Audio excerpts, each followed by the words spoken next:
and welcome back to the woods. Coming up middle of September now. Birds are coming on.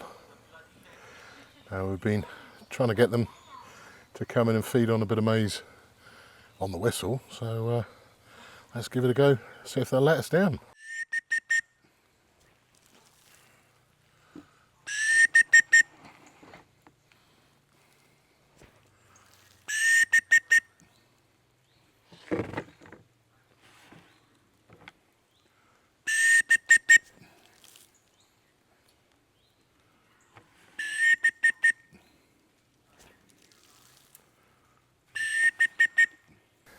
They're holding pretty well to the penwoods, but they're starting to molt into their adult feathers, and they're starting to grow their big boy pants, so they're starting to consider moving around. Now, when we had them last year, they were pretty much off and gone by this stage, and we lost a lot of them.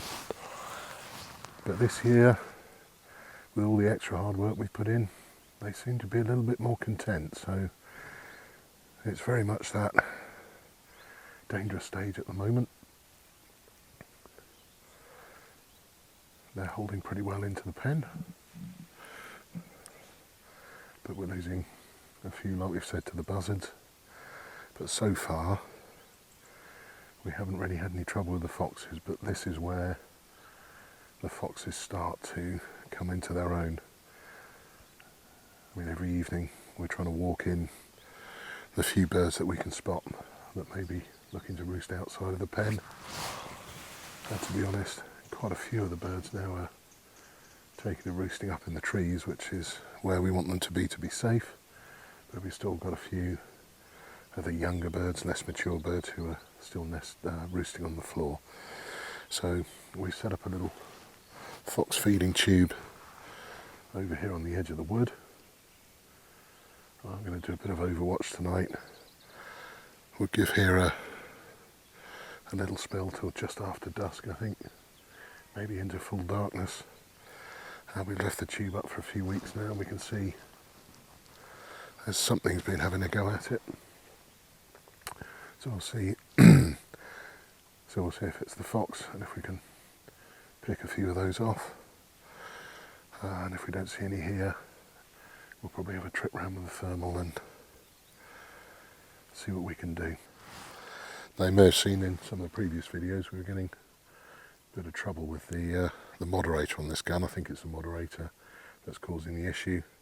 When we put the IR torch on, he's reflecting back and just disrupting the sensor in the Alpex.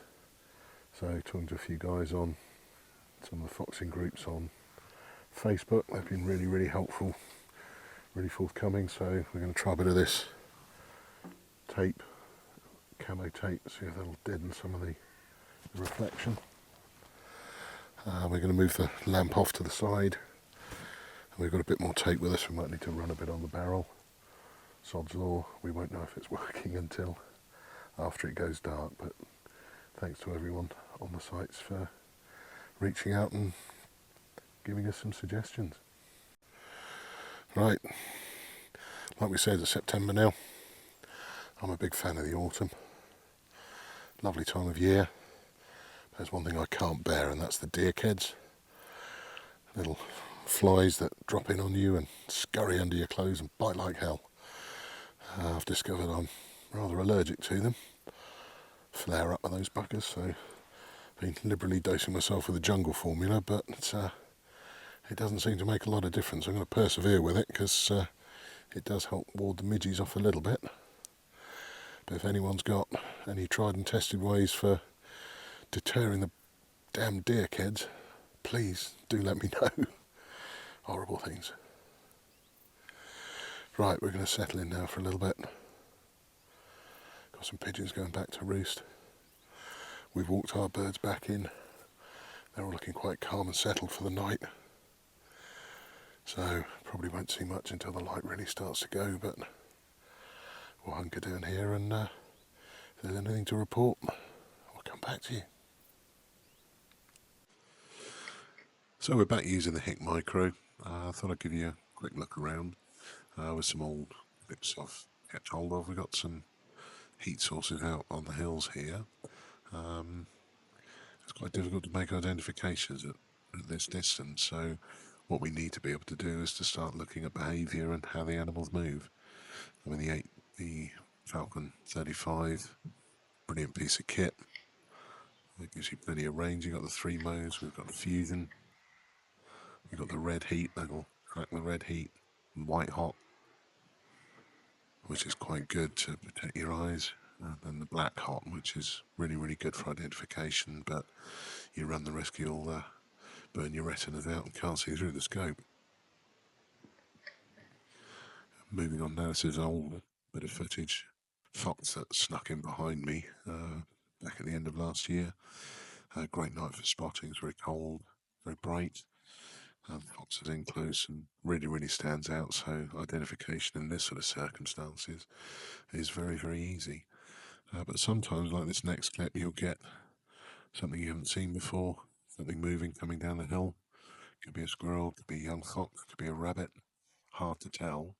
Straight away, the movement caught my eye. It's moving very differently to the others we've mentioned. And you'll see as he comes in alongside, you've got that arch back, low tail, definitely mustelid. Could it be a polecat? Looks possibly like a young otter, so you could run the risk of taking a shot at these things and getting the wrong target. These ones out in the field, just by the way they're moving, very deliberate, quite sluggish, definitely badgers, big solid animals.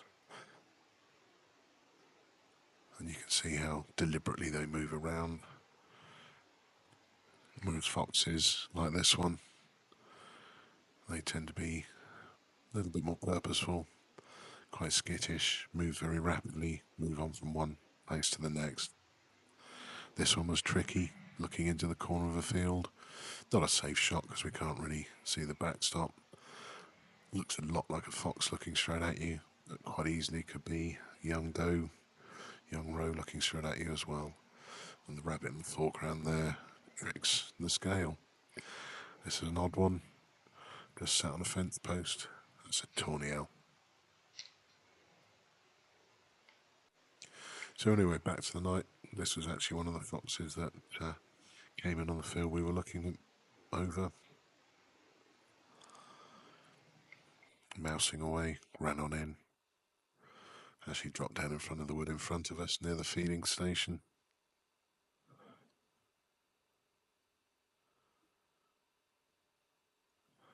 It's back onto us now, turned side on. Another young dog fox taken. Anyway, thanks very much for watching.